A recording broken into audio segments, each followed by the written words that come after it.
너는 이스라엘 자손 중 내 형 아론과 그의 아들들 곧 아론과 아론의 아들들 나답과 아비후와 엘르아살과 이다말을 그와 함께 내게로 나아오게 하여 나를 섬기는 제사장 직분을 행하게 하되 내 형 아론을 위하여 거룩한 옷을 지어 영화롭고 아름답게 할지니 너는 물은 마음에 지혜 있는 모든 자 곧 내가 지혜로운 영으로 채운 자들에게 말하여 아론의 옷을 지어 그를 거룩하게 하여 내게 제사장 직분을 행하게 하라.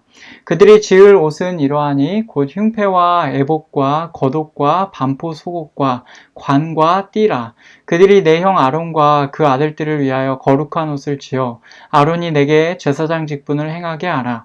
그들이 쓸 것은 금실과 청색 자색 홍색 실과 가늘게 꼰 배실이니라.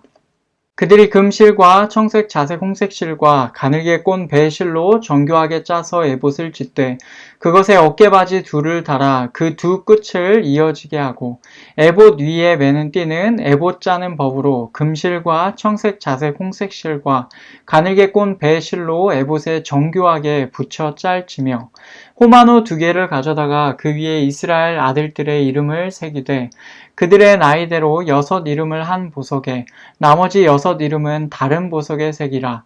보석을 새기는 자가 도장에 새김같이 너는 이스라엘 아들들의 이름을 그 2 보석에 새겨 금태에 물리고 그 2 보석을 에봇의 2 어깨바지에 붙여 이스라엘 아들들의 기념 보석을 삼되 아론이 여호와 앞에서 그들의 이름을 그 2 어깨에 메워서 기념이 되게 할지며 너는 금으로 태를 만들고 순금으로 노끈처럼 2 사슬을 닦고 그 따은 사슬을 그 태에 달지니라.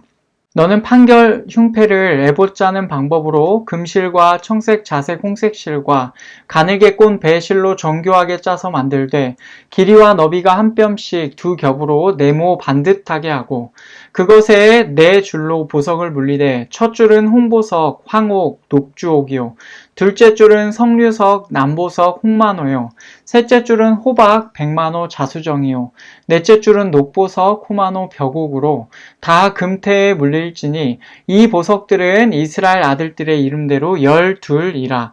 보석마다 12지파에 한 이름씩 도장을 새기는 법으로 새기고 순금으로 노끈처럼 따은 사슬을 흉패 위에 붙이고 또 금고리 2를 만들어 흉패 위 곧 흉패 2 끝에 그 2 고리를 달고 따은 2 금사슬로 흉패 2 끝, 2 고리에 꿰어 매고 2 따은 사슬의 다른 2 끝을 에봇 앞 2 어깨바지의 금태에 매고 또 금고리 2를 만들어 흉패 아래 양쪽 가 안쪽 곧 에봇에 닿은 곳에 달고 또 금고리 2를 만들어 에봇 앞 2 어깨바지 아래 매는 자리 가까운 쪽 곧 정교하게 짠 띠 위쪽에 달고 청색 끈으로 흉패 고리와 에봇 고리에 꿰어 흉패로 정교하게 짠 에봇 띠 위에 붙여 떨어지지 않게 하라.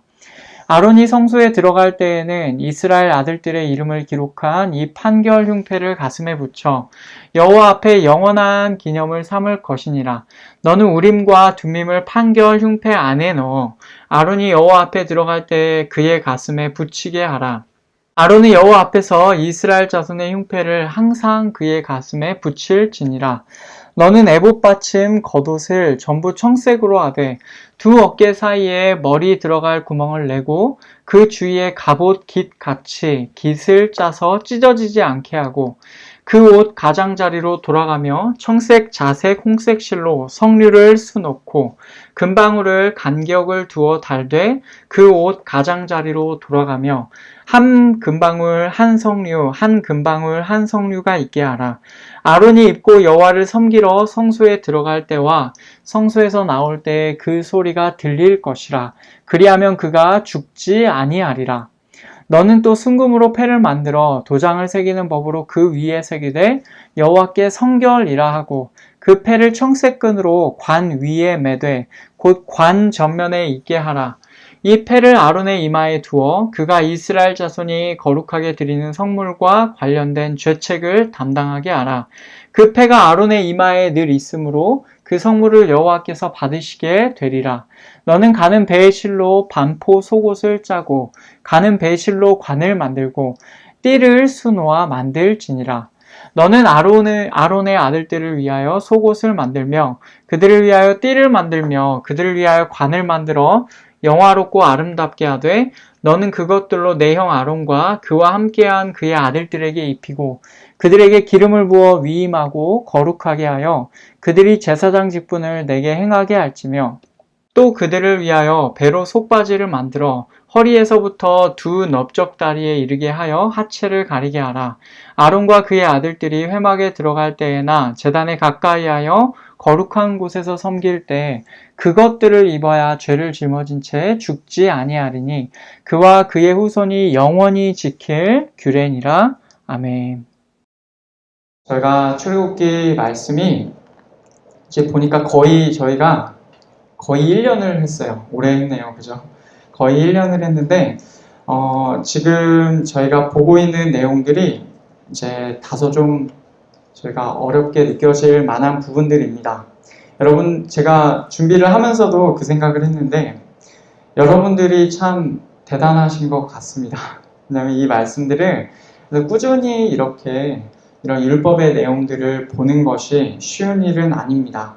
저도 이렇게 말씀을 보면서 이 내용들 하나하나가 일단은 분량도 굉장히 많고 또 그 안에 담긴 내용들 찾아내는 것도 쉽지가 않아서 보면 볼수록 참 여러분들이 대단하시다라는 생각들을 하는데 굉장히 오늘은 설교 전부터 격려를 많이 해드리고 싶었습니다. 그래서 여러분 대단히 잘하고 계시다. 또 저희가 그때 함께 이렇게 하나님의 말씀을 듣는 일이 저희 인생 가운데 이 율법의 내용들을 살펴보는 일이 얼마나 또 있겠어요? 그런 마음을 가지고 정말 이 내용들 저희가 들을 때 또 잘 함께 들었으면 좋겠습니다. 저도 사실 이 내용들을 이렇게까지 자세하게 들어본 기억이 저도 없습니다. 그래서 저도 사실 처음 가보는 길이고 여러분들 중에서는 혹시 계실지도 모르지만 그래도 이 길을 저와 같이 걸어가신다, 하나님 안에서 걸어가신다 라고 생각하시면 좋을 것 같습니다. 시내산에서 하나님과 언약을 맺었죠. 이스라엘 백성이 하나님과 언약을 맺었는데 성막을 지으라는 하나님의 명령을 거기서 듣게 됩니다. 모세가 직접 들은 그 하나님의 명령이 출애굽기 25장에서부터 나오고 있어요. 먼저 하나님께서는 이스라엘 백성에게 예물을 바치라고 하셨어요. 그리고 그 예물로 성막을 지어라 라고 그렇게 하셨습니다. 순서대로 보면 증거궤가 있었고 진설병 상과 등잔대가 있었고 성막이 있었고 그리고 제단과 뜰이 나왔습니다. 지난주에 들었던 제단과 뜰 그것에 관한 말씀까지 해서 성막의 외관과 그리고 기물들 대부분이 언급이 되었습니다. 이제 오늘 말씀 출애굽기 28장에서는 그 성막 안에서 섬길 사람, 그 사람에 관하여서 언급이 되는데 그 사람은 누굽니까? 제사장이죠. 제사장에 관한 말씀이 이제부터 나옵니다. 그런데 이 말씀은 크게 세 부분으로 나눌 수가 있어요. 제사장의 옷 혹은 제사장의 의복에 관하여서 나오고 그 다음에 제사장이 실제로 되는 위임식에 관하여서 나오고 그리고 제사장의 직무에 관해서 나옵니다. 오늘 말씀 28장에서는 제사장의 옷이 나오고요. 29장으로 넘어가서 29장 초중반부에서는 위임식에 관한 내용이 나옵니다. 그리고 우리가 일단 건너뛴 27장의 마지막 부분과 앞으로 나올 29장의 마지막 부분에서는 제사장의 직무가 나옵니다. 그래서 그 둘을 함께 뒷부분에서 보겠습니다. 오늘은 제사장의 옷에 관하여서 함께 하나님 말씀을 들으려고 합니다. 이제 오늘 말씀에 나오는 내용이 출애굽기 39장에 가서 실제적으로 만드는 내용이 거기서 나옵니다. 우선은 제사장의 옷의 양식과 그 옷의 각 부분의 특징에 관하여서 저희가 좀 간단히 살펴보겠습니다. 그리고 제사장의 옷에 담긴 의미를 살펴보고 그 의미를 우리에게 적용하는 순서로 오늘 말씀을 함께 듣고자 합니다. 제일 먼저 제사장의 옷의 양식에 관하여서 저희가 살펴보려 합니다. 여러분, 제사장의 옷은 두 종류로 크게 나뉩니다. 여러분 알고 계십니까? 첫째는 대제사장의 옷이고 둘째는 그냥 제사장의 옷입니다. 이 둘은요 상당한 차이가 있어요. 여기서 말하는 대제사장은 이 시점에서 누구를 가리킵니까? 아론을 가리키죠. 그리고 제사장은 누구를 가리키냐면 아론의 네 아들을 가리킵니다. 오늘 말씀 1절과 2절 그리고 마지막 부분에 나오는 40절을 보면 이렇게 되어 있습니다. 너는 이스라엘 자손 중 내 형 아론과 그의 아들들 곧 아론과 아론의 아들들 나답과 아비후와 엘르아살과 이다마를 그와 함께 내게로 나오게 하여 나를 섬기는 제사장 직분을 행하게 하되 내 형 아론을 위하여 거룩한 옷을 지어 영화롭고 아름답게 할지니. 40절 너는 아론의 아들들을 위하여 속옷을 만들며 그들을 위하여 띠를 만들며 그들을 위하여 관을 만들어 영화롭고 아름답게 하되. 아멘. 여러분 1절에서 보면 제사장 직분을 행하는 사람은 5명입니다. 아론과 나답과 아비후 그리고 엘르아살과 이다말 이렇게 5인데요. 제사장의 옷을 만들라 라고 이렇게 하나님께서 그 말씀하시는 그 부분을 보면요. 아론을 위하여 만드는 옷이 있고 아론의 아들들을 위하여 만드는 옷이 있습니다. 이 부분을 좀 더 자세히 보면 아론의 아들들의 옷은요. 더 간편하고 단순합니다. 그런데 아론의 옷은 훨씬 더 복잡해요. 아론의 아들들, 다시 말하면 일반 제사장의 옷은 40절을 보면 속옷과 띠와 관입니다. 여기서 말하는 속옷은 정말 우리가 말하는 그 속옷을 가리키는 것이 아니라 이제 대제사장이 안쪽에 받쳐 입는 옷을 말합니다. 그 원피스처럼 돼가지고 이렇게 길게 되어 있는 그런 옷을 말하는데요. 우리가 보통 얘기할 때 튜닉이라고 하는 그런 옷을 가리킵니다. 아론의 옷은 근데 이것과는 달라요. 이것이 기본적으로 포함이 되나 이것보다 더 개수가 많고 관의 경우는 이것과는 굉장히 다른 모습으로 구체화되어 있습니다. 아론의 옷을 오늘 말씀 4절을 보면 이렇게 되어 있어요. 그들이 지을 옷은 이러하니 곧 흉패와 에봇과 겉옷과 반포 속옷과 관과 띠라. 그들이 내 형 아론과 그 아들들을 위하여 거룩한 옷을 지어 아론이 내게 제사장 직분을 행하게 하라. 아멘. 여러분 이것이 바로 대제사장의 옷입니다. 흉패, 에봇, 그리고 겉옷, 반포 속옷, 관, 띠로 구성되어 있습니다. 앞서 일반 제사장의 옷이 속옷과 띠와 관이었음을 생각해 보면 그 차이를 여러분들이 아실 수 있을 것입니다. 대제사장의 옷에 들어가는 이제 구체적으로 보면 그 내용들을 보면요. 흉패와 에봇은요. 서로 연결되어 있습니다. 에봇은 뭐냐면 대제사장이 가장 바깥쪽에 있는 옷입니다. 앞치마 내지 조끼 같은 옷이에요. 에봇에는 이스라엘 자손의 이름이 각각 6개씩 쓰여진 호마노 2개가 에봇의 어깨에 있습니다. 다시 말하면 에봇의 어깨 한쪽에 호마노가 있는데 그 호마노에는 이스라엘 12지파가 각각 6개씩 그 이름이 쓰여져 있습니다.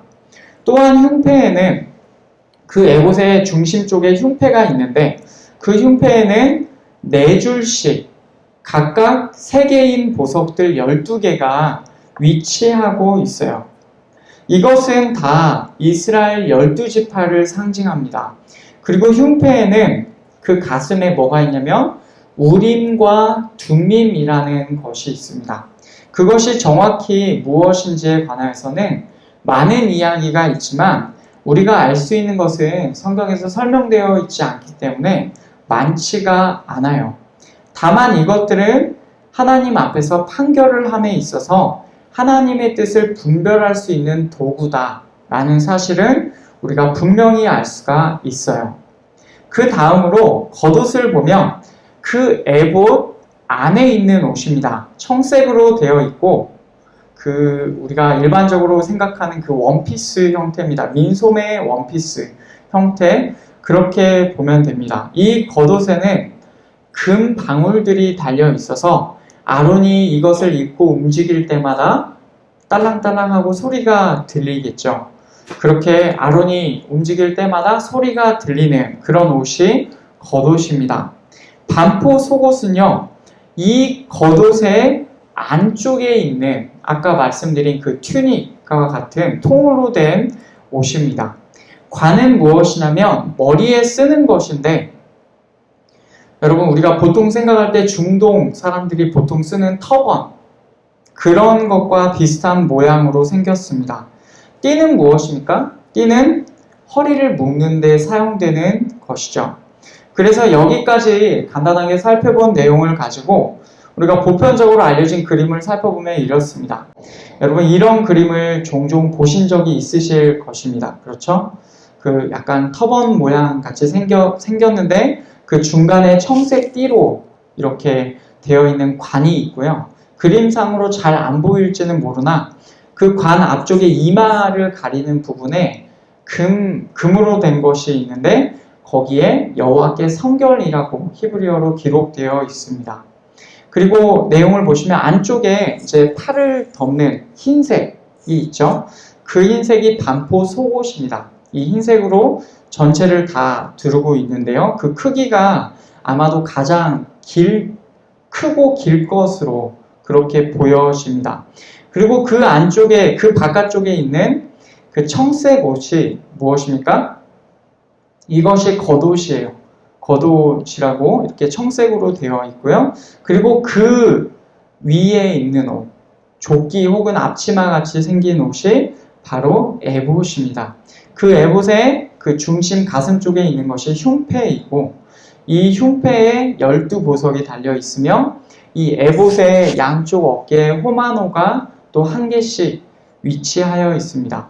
배 위에 있는 그 길게 늘어진 것이 띠입니다. 여러분 이것이 대제사장의 의복이에요. 여기서 에봇을 빼고 청색 겉옷을 빼고 그 흰색 옷이 남겠죠. 그러면 그 흰색 옷에 이제 또 띠를 띠고 그 위에 이 관이 모양이 좀 다르긴 하지만 다른 관을 씌워 놓으면 일반 제사장의 옷이 됩니다. 이런 차이를 우리가 좀 볼 수가 있겠어요. 그러면 이것이 제사장의 옷이다 라고 한다면 그러면 우리는 그 다음 질문을 한번 던져보아야 되겠습니다. 제사장의 옷은 왜 필요한가? 여러분 이 제사장의 옷이 왜 필요할까요? 그리고 이 제사장의 옷에는 어떤 의미가 있습니까? 우선은 제사장의 옷을 한번 보겠습니다. 제사장의 옷에는요, 이스라엘 백성을 대표하여 나아간다 라는 의미가 들어있어요.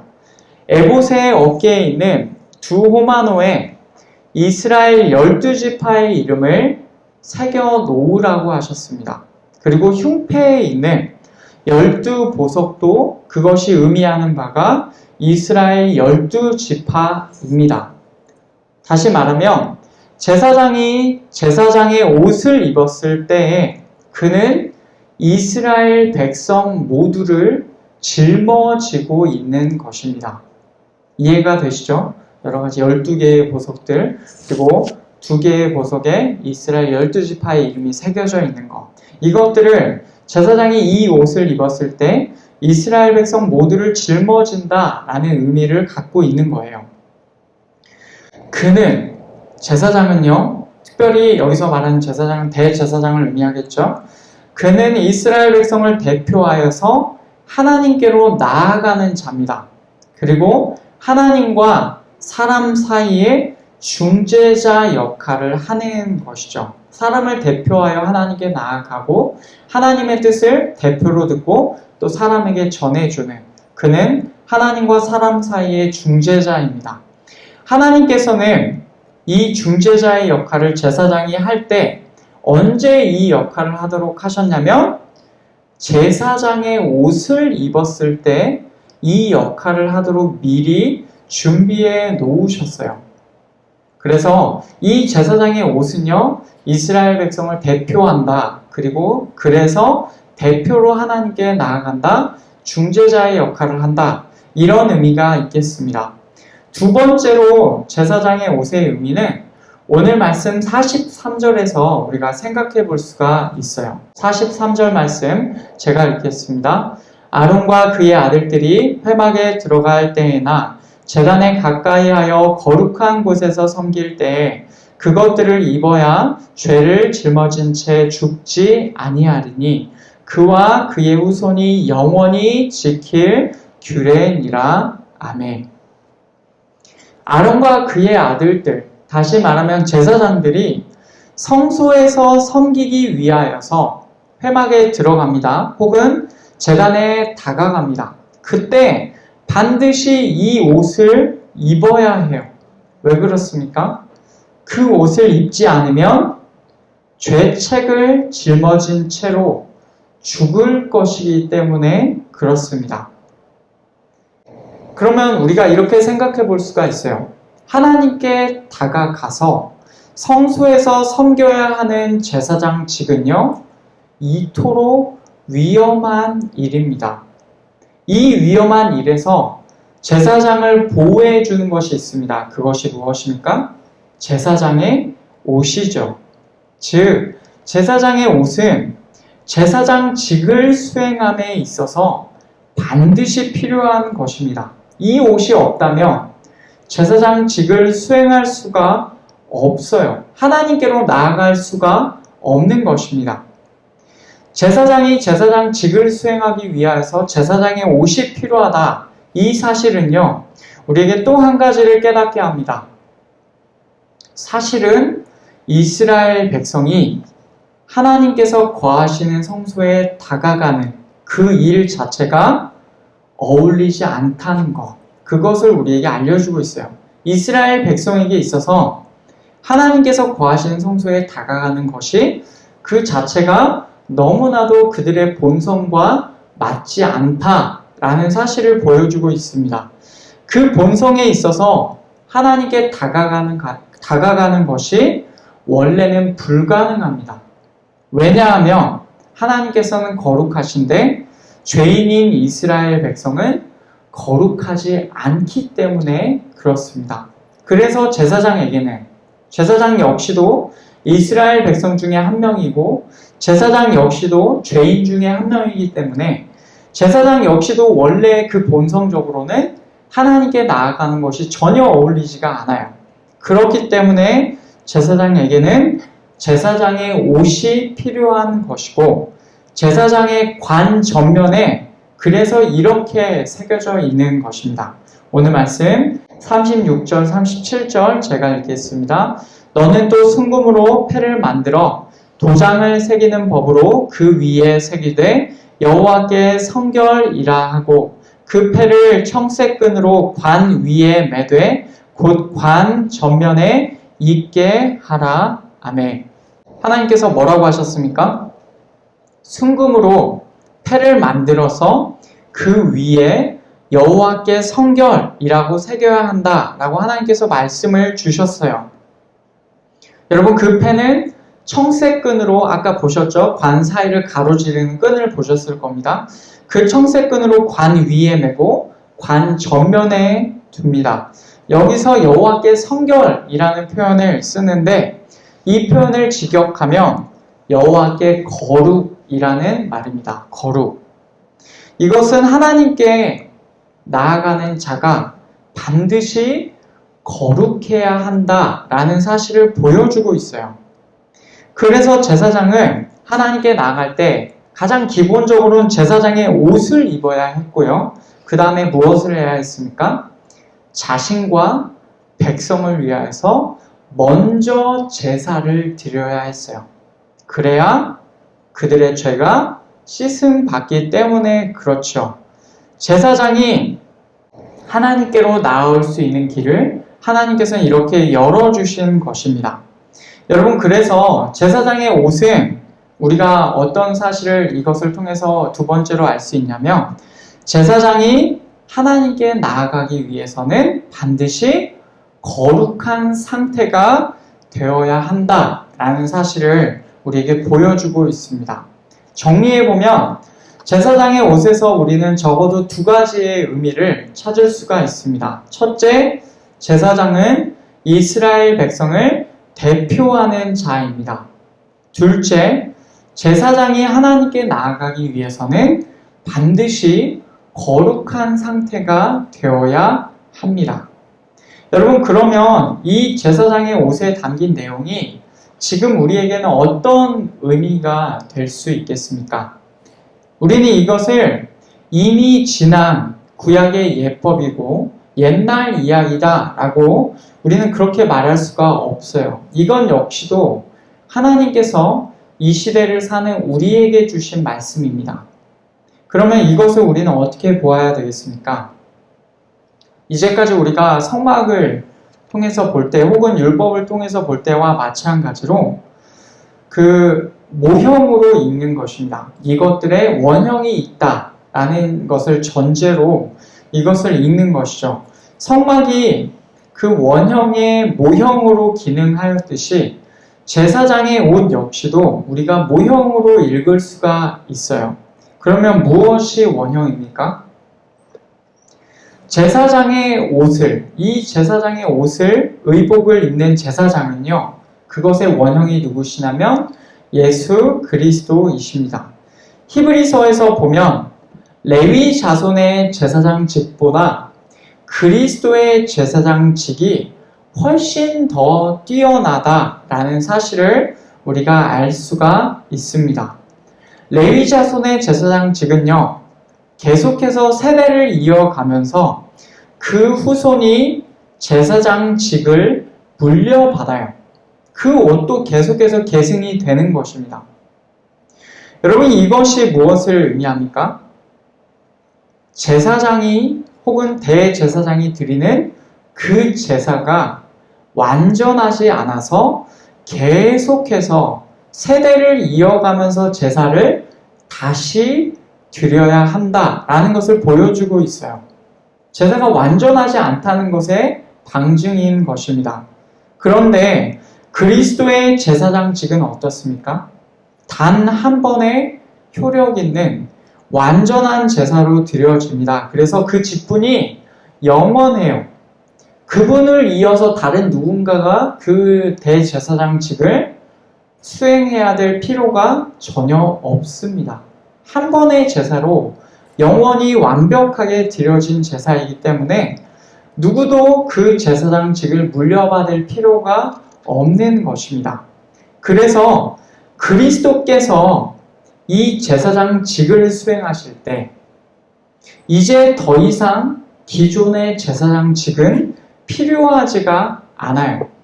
기존의 제사장직을 상징하는 가장 그 핵심적인 내용이 무엇일까요? 그 핵심적인 대상이 제사장의 옷일 것입니다. 그 제사장직을 상징하는 그 핵심적인 것이 제사장의 옷이에요.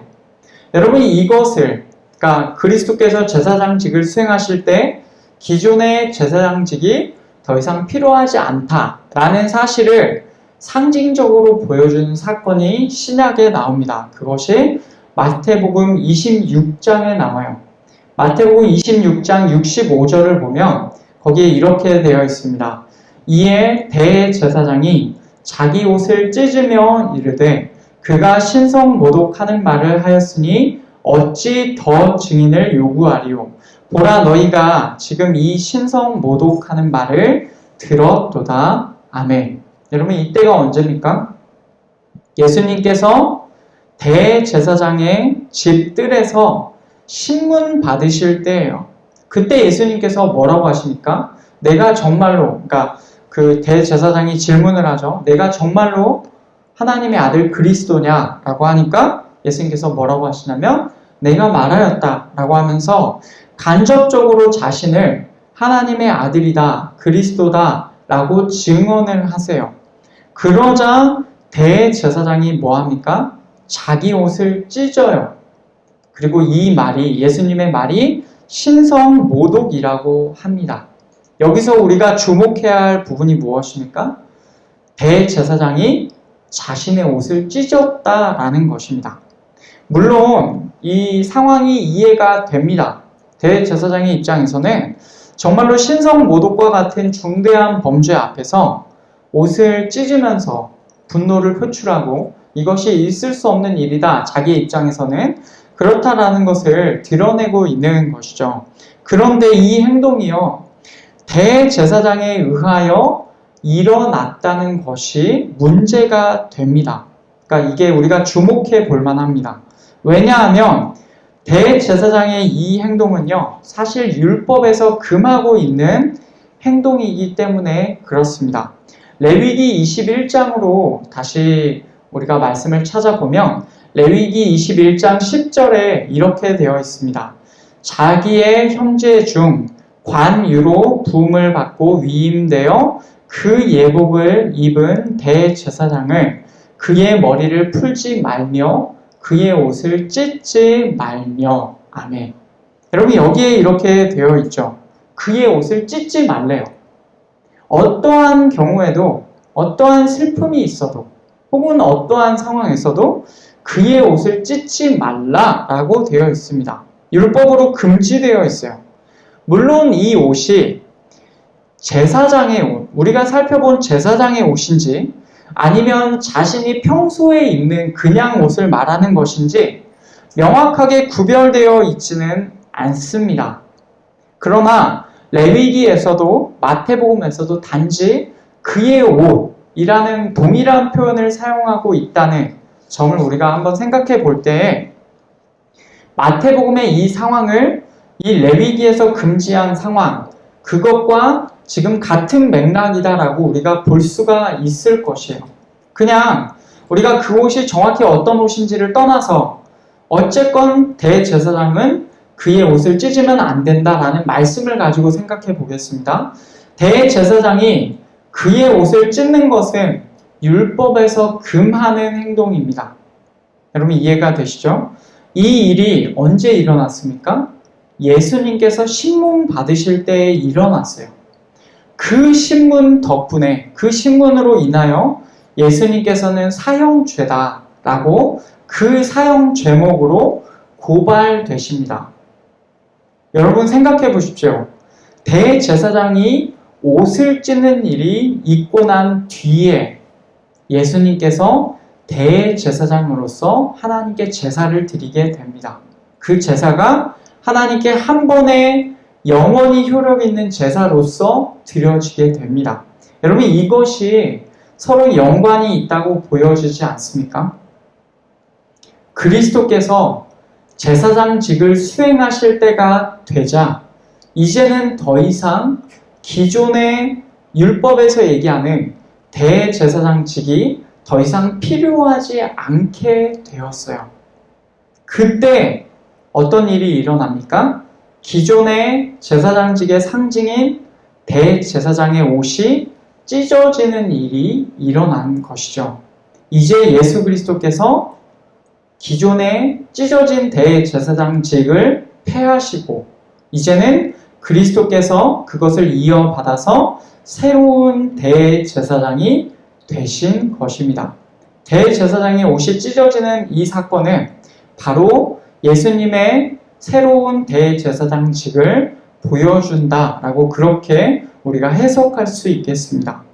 그런데 그 원형으로서의 제사장직, 그 직을 맡으신 예수 그리스도께서 어떻게 하십니까? 죄인인 우리를 대표해 주신다 합니다. 마치 그 옛날 대제사장의 옷에서 이스라엘 12지파를 상징하는 것들이 두 개나 그 안에 있었죠. 그것처럼 그것이 원형으로 이제 예수님께서 그 직을 받으셨을 때 예수님께서 당연히 죄인인 우리를 대표해 주시는 것이죠. 제사장이 이스라엘 백성을 대표하듯이 진정한 제사장이신 예수 그리스도께서 우리를 대표해 주십니다. 여러분 우리에게 있는 제사장은 우리에게 있는 대제사장은 얼마나 좋으시고 또 얼마나 위대하십니까? 그리스도께서 우리를 대신하여 하나님께로 나아가셨죠. 그런데 거기서 끝이 아니라 옛날 대제사장이 할 수 없었던 일을 그리스도께서 하셨어요.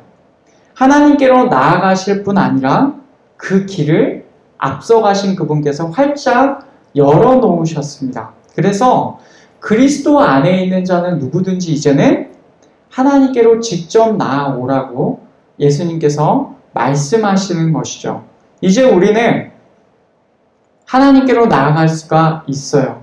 그리스도께서 하나님께로 나아오라고 명령하시면서 그 길을 활짝 열어주셨기 때문에 우리는 하나님께로 직접 나아갈 수가 있고 또한 나아가야만 합니다. 여러분, 그때 필요한 것이 무엇이겠습니까? 전에는 대제사장이 하나님께로 나아갔는데 이제는 우리가 그 일을 하는 거예요. 그럼 우리에게 필요한 것이 무엇입니까? 같은 의미로 생각해 본다면 우리에게 대제사장의 옷이 우리에게도 필요하지 않겠어요? 하나님께 나아감에 있어서 구약시대처럼 그 제사장의 옷, 그 실물의 제사장의 옷이 필요하지는 않습니다. 그러나 여전히 본성적으로 하나님께로 나아가는 것이 우리에게 맞지가 않지요. 그렇기 때문에 우리에게 여전히 대제사장의 옷, 제사장의 옷이 필요한데 그것이 무엇이냐면 바로 그리스도의 옷입니다. 우리는 하나님께 나아갈 때 이제는 구약시대의 그 제사장의 옷을 입는 것이 아니라 그리스도의 옷을 입습니다. 그리스도의 옷을 입고 하나님께로 나아갈 수 있는 것이죠. 오늘 말씀이 신약시대를 사는 우리에게는 이렇게 적용이 되는 것입니다. 우리는 그러면 누굽니까? 우리는 그리스도의 옷을 입고 하나님께로 나아가서 그분을 섬기는 자들입니다.